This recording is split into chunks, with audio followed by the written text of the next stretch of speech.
ಎಲ್ರಿಗೂ ನಮಸ್ಕಾರ. ನೀವು ನೋಡ್ತಾ ಇದ್ದೀರಾ ಟಿವಿ ವಿಕ್ರಮ. ನಾನು ಮುಮ್ತಾಜ್ ಅಬ್ದುಲ್ ನೆಲೆಡ್ಕ. ನೀವೇನು ಟಿವಿ ವಿಕ್ರಮವನ್ನು ಸಬ್ಸ್ಕ್ರೈಬ್ ಮಾಡದೇ ಇದ್ದಲ್ಲಿ ದಯವಿಟ್ಟು ಈ ಕೂಡಲೇ ಟಿವಿ ವಿಕ್ರಮವನ್ನು ಸಬ್ಸ್ಕ್ರೈಬ್ ಮಾಡಿ, ಹಾಗೆ ಬೆಲ್ ಐಕನ್ ಅನ್ನು ಕ್ಲಿಕ್ ಮಾಡೋದನ್ನು ಮರಿಬೇಡಿ. ವೀಕ್ಷಕರೇ, ಯಾಕೋ ಕಾಶ್ಮೀರಿ ಪಂಡಿತರು ನನಗೆ ತುಂಬಾ ನೆನಪಾಗ್ತಾ ಇದ್ದಾರೆ. ಪಶ್ಚಿಮ ಬಂಗಾಳವನ್ನ ನೋಡ್ತಾ ಇದ್ರೆ ಆ 90ರ ದಶಕದಲ್ಲಿ ಕಾಶ್ಮೀರದ ಹಿಂದೂಗಳ ಪರಿಸ್ಥಿತಿ ಏನಿತ್ತು, ಇವತ್ತು ಅದೇ ನೆನಪಾಗ್ತಾ ಇದೆ. ಅವತ್ತಿನ ಕಾಶ್ಮೀರದ ಆ ಸ್ಥಿತಿಗೂ ಇವತ್ತಿನ ಪಶ್ಚಿಮ ಬಂಗಾಳದ ಈ ಸ್ಥಿತಿಗೂ ಜಾಸ್ತಿ ಏನು ಡಿಫರೆನ್ಸ್ ಕಾಣಿಸ್ತಾ ಇಲ್ಲ. ಅವತ್ತು ಹೇಗೆ ಅವರನ್ನ ಹಿಂಸೆ ಕೊಟ್ಟು ಓಡಿಸಿದ್ರು, ಅದೇ ಥರ ಪಶ್ಚಿಮ ಬಂಗಾಳದಲ್ಲೂ ಕೂಡ ಹಿಂದೂಗಳನ್ನು ಓಡಿಸ್ತಾ ಇದ್ದಾರೆ. ಕುಡಿಯೋ ನೀರಿನ ಟ್ಯಾಂಕರಿಗೆ ವಿಷವನ್ನ ಹಾಕಿ ಹಿಂದೂಗಳ ಹತ್ಯಾಕಾಂಡದ ಪಿತೂರಿ ನಡೀತಾ ಇದೆ. ಪಶ್ಚಿಮ ಬಂಗಾಳದ ಆ 5 ದಿನದ ಗಲಭೆಯ ನಿಗೂಢ ಸತ್ಯಗಳನ್ನ ಇವತ್ತಿನ ಈ ಸ್ಪಾಟ್ಲೈಟ್ ನಲ್ಲಿ ನಾವು ನೋಡ್ತಾ ಹೋಗೋಣ.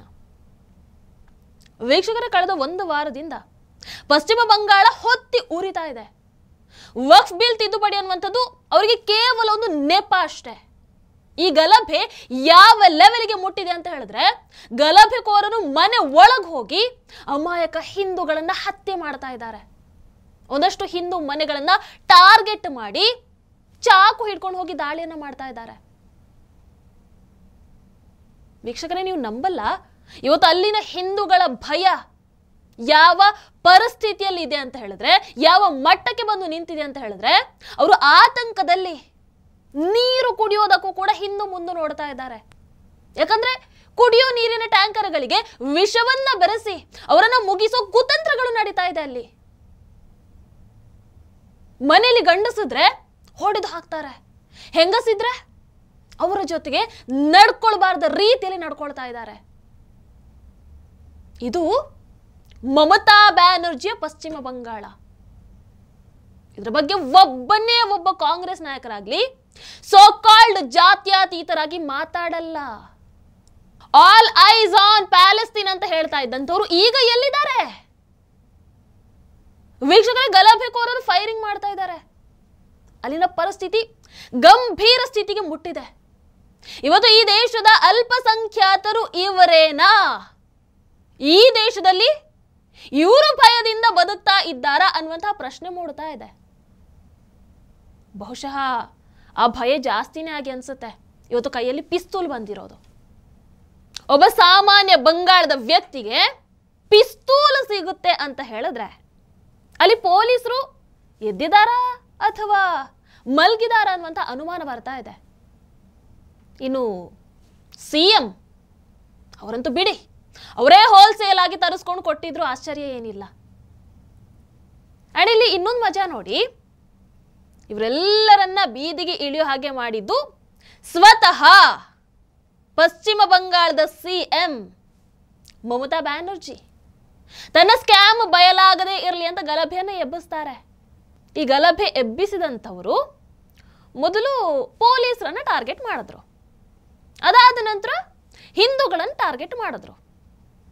ಈಗ ಮಜಾ ಏನು ಅಂದ್ರೆ, ಸ್ವತಃ ಮಮತಾ ಬ್ಯಾನರ್ಜಿ ಅವರನ್ನೇ ಟಾರ್ಗೆಟ್ ಮಾಡ್ತಾ ಇದ್ದಾರೆ. ಪಾಪ ದೀದಿ ಯಾರಿಗೋ ಕಚ್ಚಿಸೋದಕ್ಕೆ ಅಂತ ವಿಷಕಾರಿ ಹಾವನ್ನು ಸಾಕಿದ್ರು. ಈಗದು ಆಕೆ ಕಡೆಗೆ ತಿರುಗಿ ಬುಸುಗುಡ್ತಾ ಇದೆ. ಈಗ ಈ ಗಲಭೆಕೋರರು ಏನ್ ಹೇಳ್ತಾ ಇದ್ದಾರೆ ಗೊತ್ತಾ? ನಾವು ಮಮತಾ ದೀದಿಯ ದಯೆಯಿಂದ ಬಂಗಾಳದಲ್ಲಿ ಬದುಕ್ತಾ ಇಲ್ಲ, ಬದಲಾಗಿ ದೀದಿ ನಮ್ಮ ದಯೆಯಿಂದ ಅಧಿಕಾರದಲ್ಲಿ ಕೂತ್ಕೊಂಡಿದ್ದಾರೆ ಅಂತ. ಸಾಕ ದೀದಿ, ಸಾಕ? ಈಗ ದೀದಿಗೆ ಈ ಗಲಭೆಕೋರರ ವಿರುದ್ಧ ಹೇಳಿಕೆಯನ್ನು ಕೊಡೋದಕ್ಕೂ ಆಗ್ತಾ ಇಲ್ಲ, ಅವರ ಪರವಾಗಿ ಮಾತಾಡೋಕ್ಕೂ ಆಗ್ತಾ ಇಲ್ಲ. ಅಂತಹ ಪರಿಸ್ಥಿತಿಯಲ್ಲಿ ಬಂದು ನಿಂತಿದ್ದಾರೆ. ವೀಕ್ಷಕರು, ಇನ್ನೊಂದು ಕಡೆ ಬಂಗಾಳದಲ್ಲಿ ನಡೀತಾ ಇರುವಂತಹ ಈ ಹಿಂಸಾಚಾರದ ಹಿಂದೆ ಪಾಕಿಸ್ತಾನದ ಗುಪ್ತಚರ ಸಂಸ್ಥೆ ISI, ಅದೇ ರೀತಿ ಬಾಂಗ್ಲಾದೇಶದ ಭಯೋತ್ಪಾದಕ ಸಂಘಟನೆಗಳ ಕೈವಾಡ ಕೂಡ ಇದೆ ಅಂತ ಗುಪ್ತಚರ ಇಲಾಖೆ ಹೇಳ್ತಾ ಇದೆ. ಈ ಹಿಂಸಾಚಾರವನ್ನ ಬಹಳ ಸಮಯದಿಂದ ಪ್ಲಾನ್ ಮಾಡಲಾಗಿತ್ತು ಹೀಗಂತ ಗುಪ್ತಚರ ಇಲಾಖೆ ಹೇಳ್ತಾ ಇದೆ. ಗಡಿಯ ಆಚೆಯಿಂದ ಅಂದ್ರೆ ಬಾಂಗ್ಲಾದೇಶದಿಂದ ಒಳನುಸುಳುಕೋರನ್ನ ಕರೆಸಲಾಗತ್ತೆ, ಅಂಡ್ ಈ ಹೇಳಿಕೆಯನ್ನ ಯಾವುದೇ ಕೇಂದ್ರ ಸಂಸ್ಥೆ ನೀಡಿಲ್ಲ, ಬಂಗಾಳದ ಗುಪ್ತಚರ ಸಂಸ್ಥೆ ಈ ಹೇಳಿಕೆಯನ್ನ ನೀಡಿರುವಂತದ್ದು. ಬಂಗಾಳದ ಈ ಗುಪ್ತಚರ ಸಂಸ್ಥೆಯ ಪ್ರಕಾರ ಹಸೀನಾ ಅವರ ಸರ್ಕಾರದ ಪತನ ಆದ ನಂತರ ಢಾಕಾದಲ್ಲಿ ಲೂಟಿಯಾಗಿರಬಹುದು, ಕೊಲೆಗಳಾಗಿರಬಹುದು, ಪೊಲೀಸರ ಮೇಲೆ ದಾಳಿಗಳಾಗಿರಬಹುದು, ಇವೆಲ್ಲವೂ ನಡೆದ ನಂತರ ಅಲ್ಲಿನ ಹಿಂದೂಗಳನ್ನ ಗುರಿಯಾಗಿಸಿ ಹಿಂದೂಗಳ ಮೇಲೆ ಯಾವ ರೀತಿ ದೌರ್ಜನ್ಯವನ್ನ ಎಸಗಲಾಗಿತ್ತು ಅನ್ನೋದ್ರ ಬಗ್ಗೆ ನಿಮಗೆಲ್ಲರಿಗೂ ಬಹಳ ಚೆನ್ನಾಗಿ ಗೊತ್ತು. ಅದೇ ರೀತಿ ಈಗ ಪಶ್ಚಿಮ ಬಂಗಾಳದಲ್ಲಿ ISI ಏಜೆಂಟ್ಗಳ ಮೂವ್ಮೆಂಟ್ ಆಗಿರಬಹುದು, ಅವರ ಕಾರ್ಯಾಚರಣೆಗಳಾಗಿರಬಹುದು, ಹೋಲ್ತಾ ಇದೆ, ಅದು ಹೆಚ್ಚಾಗ್ತಾ ಇದೆ ಕೂಡ. ಅಷ್ಟೇ ಅಲ್ಲ, ದೇಶ ವಿರೋಧಿ ಸಂಘಟನೆಗಳು ಪಶ್ಚಿಮ ಬಂಗಾಳದಲ್ಲಿ ಯುವಕರಿಗೆ ಗಡಿ ಪ್ರದೇಶದಲ್ಲಿ ತರಬೇತಿಯನ್ನು ಕೊಡ್ತಾ ಇದ್ದಾರೆ. ಬಾಂಗ್ಲಾದೇಶದಲ್ಲಿ ನಡೆದಂತಹ ಆ ಹಿಂಸಾಚಾರದ ಮಾದರಿಯನ್ನೇ ಈಗ ಪಶ್ಚಿಮ ಬಂಗಾಳದಲ್ಲಿ ಕಾಪಿ ಪೇಸ್ಟ್ ಮಾಡ್ತಾ ಇದ್ದಾರೆ. ವೀಕ್ಷಕರೇ, ಬಾಂಗ್ಲಾದೇಶದಲ್ಲಿ ಅನ್ಸಾರುಲ್ಲಾ ಅನ್ನುವಂಥ ಒಂದು ಭಯೋತ್ಪಾದಕ ಸಂಘಟನೆ ಇದೆ. ಆ ಸಂಘಟನೆ 18 ವರ್ಷಕ್ಕಿಂತ ಕಡಿಮೆ ವಯಸ್ಸಿನ ಮಕ್ಕಳನ್ನ ಅಕ್ರಮವಾಗಿ ಭಾರತಕ್ಕೆ ಕಳಿಸುವಂತ ಕೆಲಸವನ್ನ ಮಾಡ್ತಾ ಇದೆ. ವಕ್ಫ್ ತಿದ್ದುಪಡಿ ಕಾಯ್ದೆ ಮುಸಲ್ಮಾನರಿಗೆ ಅಪಾಯಕಾರಿ ಅಂತ ಅವರ ತಲೆಗೆ ತುಂಬಿ ವಕ್ಫ್ ಹೆಸರಲ್ಲಿ ಇಡೀ ಭಾರತವನ್ನ ಅಸ್ಥಿರಗೊಳಿಸುವಂತ ಪ್ಲಾನ್ ಆಗ್ತಾ ಇದೆ. ಮುರ್ಷಿದಾಬಾದ್ ಗಡಿಯಲ್ಲಿರುವಂತಹ ಒಂದಷ್ಟು ಮದ್ರಾಸಾಗಳನ್ನು ಅವರು ಆಯ್ಕೆ ಮಾಡಿಕೊಳ್ತಾರೆ. ಆ ಮದ್ರಾಸಾಗಳಲ್ಲಿ 20 ಮೌಲ್ವಿಗಳು ಈ ಯುವಕರಿಗೆ ಬ್ರೈನ್ ವಾಶ್ ಮಾಡಿ ಹಿಂದೂಗಳ ವಿರುದ್ಧ ದ್ವೇಷವನ್ನು ತುಂಬುವಂತ ಕೆಲಸವನ್ನ ಮಾಡ್ತಾರೆ. ಇದೇ ಮೌಲ್ವಿಗಳು ಮೊದಲು ಪೊಲೀಸರು, ಭದ್ರತಾ ಸಿಬ್ಬಂದಿಗಳು ಇವರನ್ನ ಹೇಗೆ ಟಾರ್ಗೆಟ್ ಮಾಡುವುದು ಅನ್ನುವಂಥದ್ದನ್ನ ಹೇಳಿಕೊಡ್ತಾ ಇದ್ರು.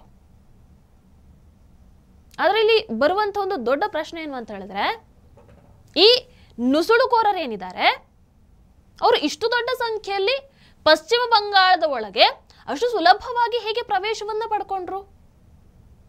ನಮ್ಮ ಸೈನಿಕರಿಗೆ ಇದು ಗೊತ್ತಾಗ್ಲಿಲ್ವಾ? ದೀದಿಯ ಪೊಲೀಸರು ಯಾಕೆ ಮೌನವಾಗಿದ್ದಾರೆ? ಅದು ಬಿಡಿ, ಗೊತ್ತಿರೋ ಪ್ರಶ್ನೆ ಅದು.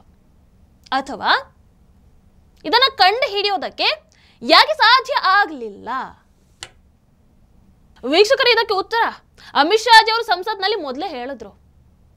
ಮಮತಾ ದೀದಿ ಸರ್ಕಾರ ಬಂಗಾಳದ ಗಡಿಯಲ್ಲಿ ಬೇಲಿ ಹಾಕೋದಕ್ಕೆ ಭೂಮಿಯನ್ನೇ ನೀಡ್ತಾ ಇಲ್ಲ. ಇದರಿಂದಾಗಿ ಸುಮಾರು 400 ಕಿಲೋಮೀಟರ್ ಪ್ರದೇಶ ತೆರ್ಕೊಂಡಿದೆ.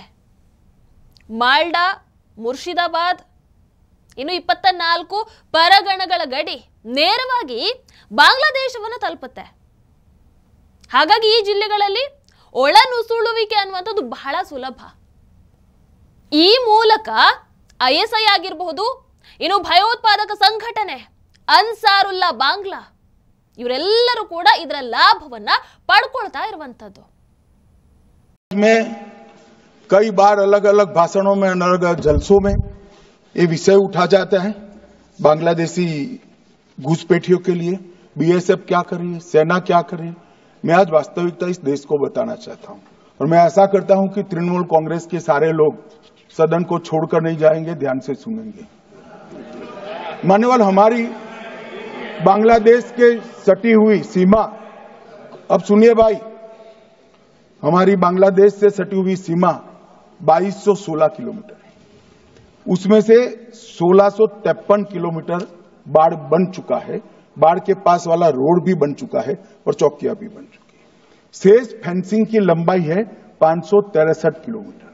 563 किलोमीटर सीमा आज भी खुली है और शेष फेंसिंग जो 563 किलोमीटर है उसमें 112 किलोमीटर फेंसिंग ऐसी है, बॉर्डर ऐसी है जिसमें बॉर्डर फेंसिंग व्यवहारू नहीं, नाले हैं, नदियां हैं, ऊंची नीची पहाड़ियां हैं, जहां 112 किलोमीटर में फेंसिंग हो ही नहीं सकता और 450 किलोमीटर जहां फेंसिंग होता है वहां बाकी है। अब मैं वो बताना चाहता हूं कि क्यों बाकी है। ये 450 किलोमीटर के लिए मान्यवर मैंने डीओ लेटर लिखकर 10 रिमाइंडर करे हैं, बंगाल सरकार भूमि नहीं देती। मान्यवर, ये 450 किलोमीटर के लिए गृह सचिव बंगाल के मुख्य सचिव के साथ 7 मीटिंग करे, ये भूमि नहीं देते हैं। मान्यवर, जहां फेंसिंग लगाने जाते हैं सत्ताधारी पार्टी का कैडर आकर हुड़दंग करता है, धार्मिक नारे लगाता है। और मान्यवर, मैं कहना चाहता हूं कि ये 450 किलोमीटर फेंसिंग रुकी है तो केवल और केवल बंगाल सरकार की दया की दृष्टि घुसपैठियों के पर जो है इसके कारण। और मान्यवर, इससे आगे ये 450 किलोमीटर शायद ये भाषण सुनकर ममता जी भूमि दे भी दे तो हम खत्म कर देंगे, फिर भी 112 किलोमीटर खुली सीमा रहती है। मान्यवर, जब आप 2000 किलोमीटर बाढ़ बना देते हो और 112 किलोमीटर नहीं बनाते हो तो कई बार तो ये 2000 किलोमीटर के कोई मायने नहीं। आदमी को घुसने के लिए कितनी जगह चाहिए। ವೀಕ್ಷಕರೇ, ಬಂಗಾಳದ ಈ ಹಿಂಸಾಚಾರದಲ್ಲಿ ಭಾಗಿಯಾಗಿದ್ದಂತಹ ಜನರು ಬಂಗಾಳದ ಸ್ಥಳೀಯರು ಅಲ್ಲವೇ ಅಲ್ಲ ಅನ್ನುವಂಥದ್ದನ್ನ ಬಂಗಾಳದ ಮೂಲದವರು ಹೇಳ್ತಾ ಇದ್ದಾರೆ. ಹಾಗಾದ್ರೆ ಈ ಪಿತೂರಿ ಯಾರದ್ದು? ಇದು ಅರ್ಥ ಮಾಡಿಕೊಳ್ಬೇಕಾಗಿರುವಂತಹ ವಿಚಾರ. ಸತ್ಯ ಜಾಸ್ತಿ ದಿನ ಮುಚ್ಚಿಡೋದಕ್ಕೆ ಸಾಧ್ಯ ಇಲ್ಲ. ಇವತ್ತಲ್ಲ ನಾಳೆ ಬಯಲಾಗೋದು ಬಯಲಾಗಲೇಬೇಕು. ಹೌದಲ್ವೋ? ನಿಮ್ಮ ಅನಿಸಿಕೆಯನ್ನು ದಯವಿಟ್ಟು ಕಾಮೆಂಟ್ ಮೂಲಕ ತಿಳಿಸಿ. ಹಾಗೆ ವಿಡಿಯೋ ನಿಮಗೆ ಇಷ್ಟ ಆದಲ್ಲಿ ಲೈಕ್ ಮಾಡಿ, ಶೇರ್ ಮಾಡಿ. ನಮಸ್ಕಾರ. ಟಿವಿ ವಿಕ್ರಮ, ದೇಶ ನಿಮ್ಮ ಕೈಯಲ್ಲಿ. ಈ ಕಾರ್ಯಕ್ರಮ ನಿಮಗೆ ಇಷ್ಟ ಆಗಿದ್ದಲ್ಲಿ ಲೈಕ್, ಶೇರ್ ಹಾಗೂ ಕಮೆಂಟ್ ಮಾಡಿ. ಟಿವಿ ವಿಕ್ರಮದ ಕಾರ್ಯಕ್ರಮಗಳನ್ನು ನಿರಂತರವಾಗಿ ವೀಕ್ಷಿಸಲು ಸಬ್ಸ್ಕ್ರೈಬ್ ಮಾಡಿ, ಬೆಲ್ ಐಕನ್ ಒತ್ತಿ.